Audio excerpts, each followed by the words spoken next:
જય દ્વારકાધીશ મિત્રો. ઘણા વર્ષો પહેલાંની વાત છે.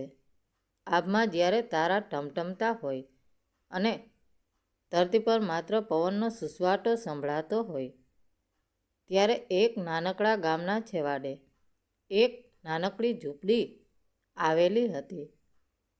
આ ઝૂંપડીમાં 8 વર્ષનો કાનુડો અને તેની વૃદ્ધ દાદી રહેતા હતા. કાનુડો દેખાવામાં તો સાવ નાનો, પણ એની આંખોમાં આખા આકાશ જેટલા સપના હતા. એના મા બાપ તો એ જ્યારે ખૂબ નાનો હતો ત્યારે જ ભગવાન પાસે ચાલ્યા ગયા હતા. એટલે દાદી જ એની દુનિયા હતી. એક રાત્રે અચાનક મુશળધાર વરસાદ પડવા લાગ્યો. આકાશ ગાજતું હતું અને વીજળીના કડાકાથી ધરતી ધ્રુજતી હતી. કાનુડો દાદીના ખોળામાં માથું રાખીને સૂતો હતો, પણ એણે જોયું કે દાદીનું શરીર ધગધગતા અંગારા જેવું ગરમ હતું. દાદીને ખૂબ તાવ ચડ્યો હતો. દાદી માંડ માંડ શ્વાસ લેતા હતા અને એમના હોઠ સુકાઈ ગયા હતા.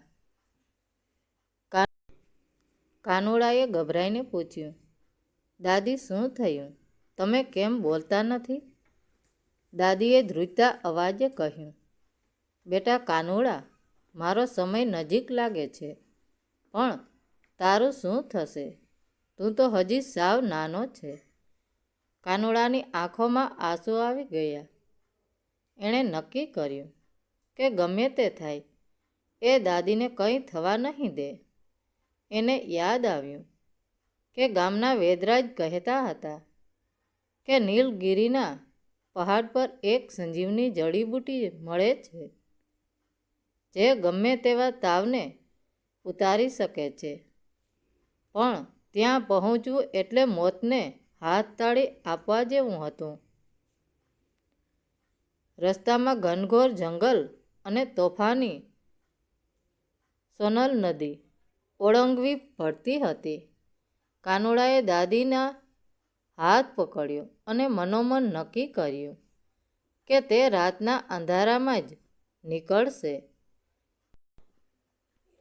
એણે એક નાનકડો દીવો લીધો, માથે જૂની પછેડી ઓઢી અને ઝૂંપડીનો દરવાજો ખોલ્યો. બહાર કાળો ડિબાંગ અંધકાર અને વરસાદની ઝીણી ધારાઓ એની રાહ જોતી હતી. કાનુડાના નાના પગ ધ્રુજતા હતા, પણ એના હૈયામાં દાદી માટેનો પ્રેમ અડગ હતો. તે જેવો જંગલના રસ્તા પર ચાલવા લાગ્યો, ત્યાં જ એક અજીબ અવાજ સંભળાયો. સરાટ સરાટ, જાણે કોઈ એનો પીછો કરી રહ્યું હોય. કાનુડો જંગલની કેડી પર આગળ વધી રહ્યો હતો. હાથમાં રહેલો કાનુડાનો દીવો પવનના સુસવાટા સામે લડી રહ્યો હતો. બરાબર તેમજ જેમ કાનુડો પોતાના ડર સામે લડી રહ્યો હતો. વરસાદ હવે થોડો ધીમો પડ્યો હતો, પણ વૃક્ષો પરથી પડતા પાણીના ટીપાં કાનુડાને ડરાવી રહ્યા હતા. અચાનક ઝાડીઓમાંથી 2 ચમકતી આંખો દેખાઈ. કાનુડાના શ્વાસ થંભી ગયા. તેને લાગ્યું કે કોઈ ભૂખ્યો વરુ તેને જોઈ રહ્યું છે. તેણે મનોમન દાદીને યાદ કર્યા અને બોલ્યા, હે ભગવાન, મને શક્તિ આપો. મારે દાદી પાસે પાછા જવાનું છે. કાનુડાએ હિંમત કરી અને જોરથી બૂમ પાડી. એ અવાજથી પેલી આંખો ગાયબ થઈ ગઈ. કાનુડાને સમજાયું કે ડર સામે લડવાથી જ રસ્તો મળે છે, પણ હજી તો મુસીબતની શરૂઆત હતી. ચાલતા ચાલતા તે સોનલ નદીના કિનારે પહોંચ્યો. સામાન્ય રીતે સોનલ નદી શાંત વહેતી હોય છે, પણ આજની તે રૌદ્ર સ્વરૂપમાં હતી. વરસાદને કારણે નદી બે કાંઠે વહેતી હતી અને પાણીનો અવાજ જાણે કોઈ સિંહ ગર્જના કરતો હોય તેવો લાગતો હતો. નદી ઓળંગાવા માટે જે લાકડાનો જૂનો પુલ હતો તેનો અડધો ભાગ વહેણમાં તણાઈ ગયો હતો. કાનુડો કિનારે ઊભો રહીને રડવા લાગ્યો. હવે હું સામે પાર કેવી રીતે જઈશ? વેદરાજની કુટિયા તો પેલે પાર છે. એટલામાં તેને કિનારે એક અર્ધ તૂટેલી હોડી દેખાઈ. કાનુડો જાણતો હતો કે આટલા જોરદાર પ્રવાહમાં હોડી ચલાવવી એ જીવનનું જોખમ છે, પણ તેની નજર સામે દાદીનો તાવથી ધગધગતો ચહેરો આવી ગયો. તેણે લાકડાના દંડાની મદદથી હોડીને પાણીમાં હકારી. વચ્ચે નદીમાં પહોંચતા જ પાણીના મોજા હોડી સાથે અથડાવા લાગ્યા. હોડીમાં પાણી ભરાવા લાગ્યું.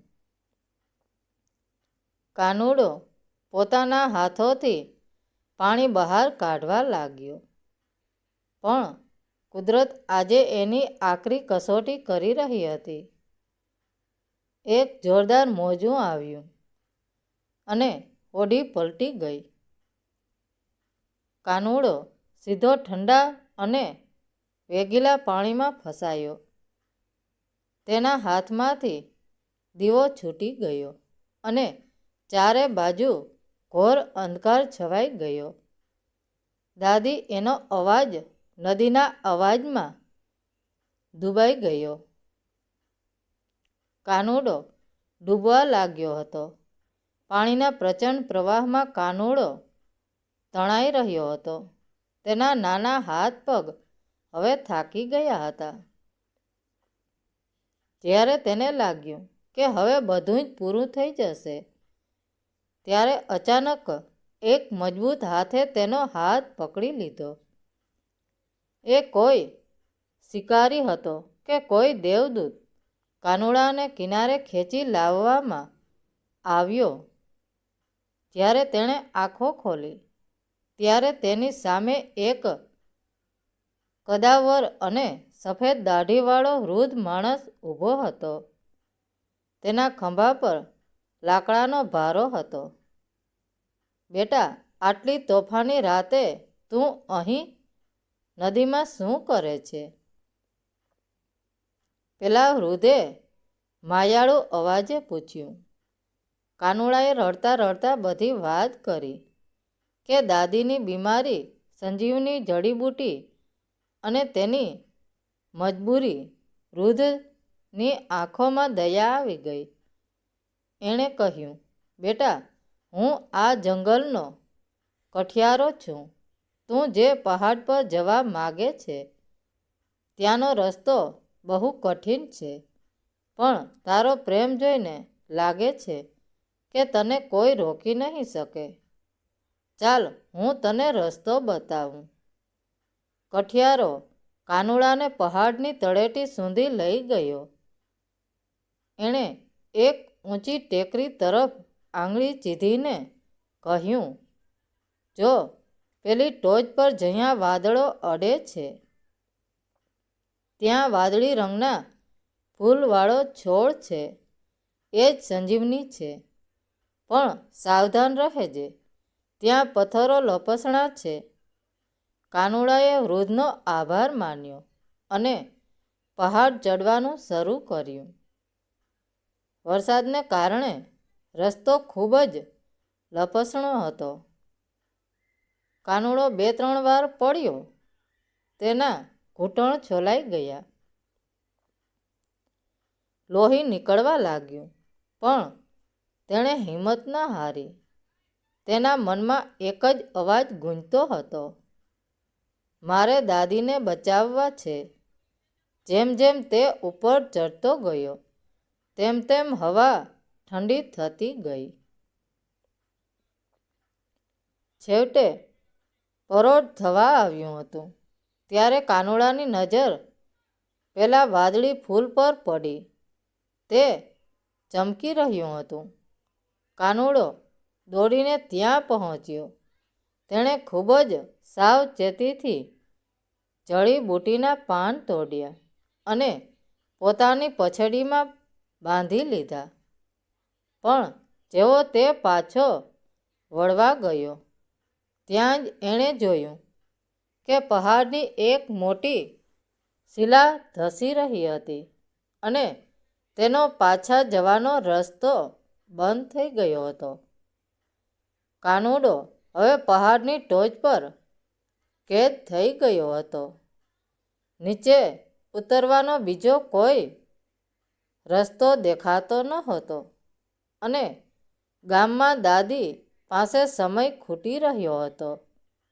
કાનુડો આપ સામે જોઈને પોકારી ઉઠ્યો, હે પ્રભુ, દવા તો મળી ગઈ, પણ હવે હું દાદી સુધી કેવી રીતે પહોંચીશ?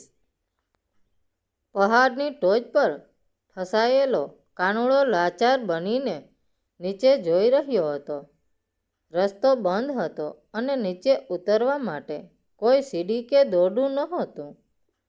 બીજી તરફ સૂરજની પહેલી કિરણ ફૂટવાની તૈયારીમાં હતી. કાનુડાને યાદ આવ્યું કે વેદરાજે કહ્યું હતું, આ જડીબુટી સૂર્યોદય પહેલાં દાદીને આપવી જરૂરી છે, નહીં તો એની અસર ઓછી થઈ જશે. કાનુડાની આંખોમાંથી આંસુ વહેવા લાગ્યા. શું મારી બધી મહેનત નકામી જશે? શું હું દાદીને છેલ્લી વાર જોઈ પણ નહીં શકું?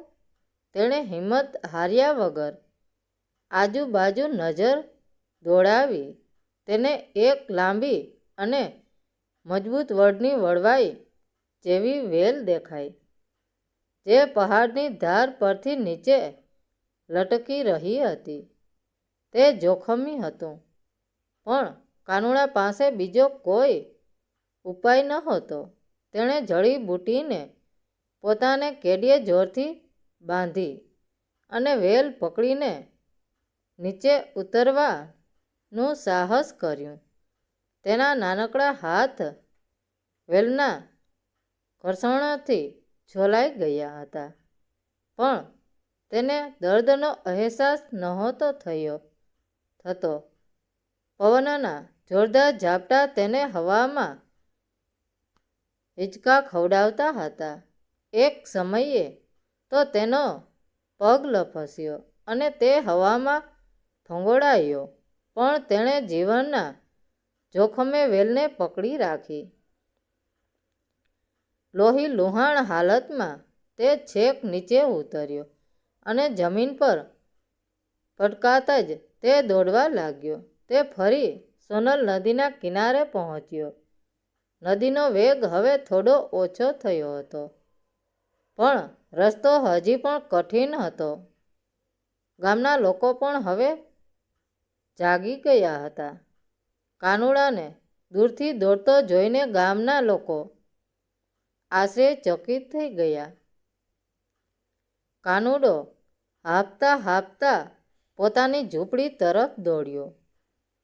તેના પગમાં કાંટા વાગ્યા હતા, કપડાં ફાટી ગયા હતા, પણ તેની મુઠ્ઠીમાં દાદીનો જીવ હતો. જેવો તે ઝૂંપડીમાં પહોંચ્યો, તેણે જોયું કે ગામના 2-3 લોકો દાદીની આજુબાજુ ઉદાસ થઈને બેઠા હતા. દાદીની આંખો બંધ હતી અને તેનો શ્વાસ સાવ ધીમો પડી ગયો હતો. કાનુડો જોરથી ચીસ પાડી ઉઠ્યો, દાદી, હું દવા લઈ આવ્યો છું. દાદી, આંખો ખોલો. પણ દાદી તરફથી કોઈ જવાબ ન મળ્યો. ઝૂંપડીમાં સન્નાટો વ્યાપેલો હતો. ગામના લોકો નીચી નજરે ઊભા હતા. જાણે તેઓ માની ગયા હતા કે હવે કોઈ આશા નથી. કાનુડો ધ્રુજતા હાથે દાદીના માથા પાસે બેસી ગયો. તેના કપડાં કાદવથી ખરડાયેલા હતા અને તેના હાથમાંથી લોહી ટપકતું હતું, પણ તેની શ્રદ્ધા હજી અડગ હતી. તેણે જલ્દીથી પેલા વાદળી ફૂલ અને પાંદડાને પથ્થર પર વાટ્યા અને તેનો રસ કાઢ્યો. દાદી, આ લો, આનાથી તમે ઠીક થઈ જશો, કાનુડો રડતા અવાજે બોલ્યો અને રસના થોડા ટીપા દાદીના હોઠ પર મૂક્યા. 1 મિનિટ થઈ, 2 મિનિટ થઈ, પણ દાદીના શરીરમાં કોઈ હલચલ ન થઈ. ગામના એક વૃદ્ધે કાનુડાના ખંભા પર હાથ મૂક્યો અને ધીમેકથી કહ્યું, બેટા કાનુડા, હવે બહુ મોડું થઈ ગયું છે. તારા જેવો દીકરો તો નસીબદારને મળે, પણ વિધાતાના લેખ કોઈ ભૂંસી શકતું નથી. કાનુડો આ સાંભળીને ભાંગી પડ્યો.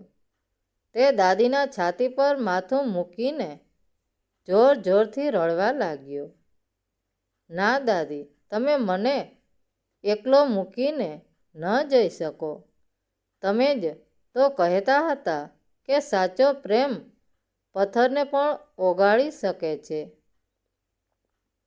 તો પછી મારો પ્રેમ તમને પાછા કેમ નથી લાવી શકતો?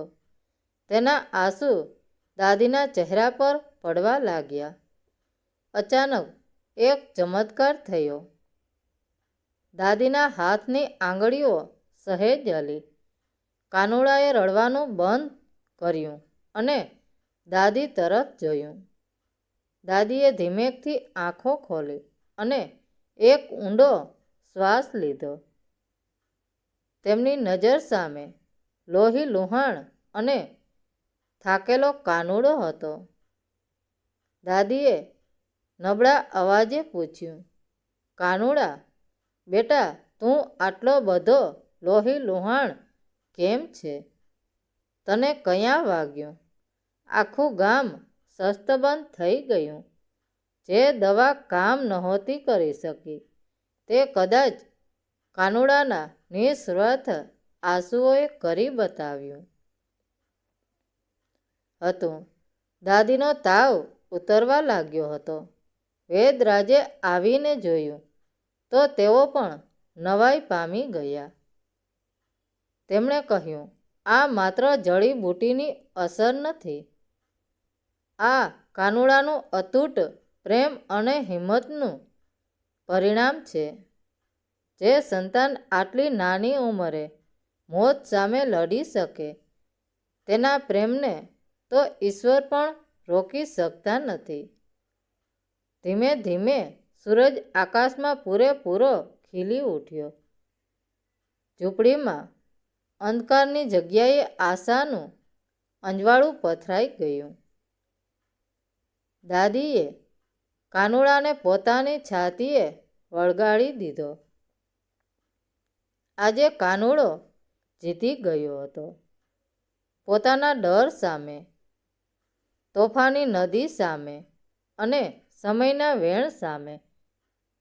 આ વાર્તા આપણને શીખવે છે કે સાચી હિંમત અને નિસ્વાર્થ પ્રેમમાં એટલી શક્તિ હોય છે કે તે અશક્યને પણ શક્ય બનાવી શકે છે.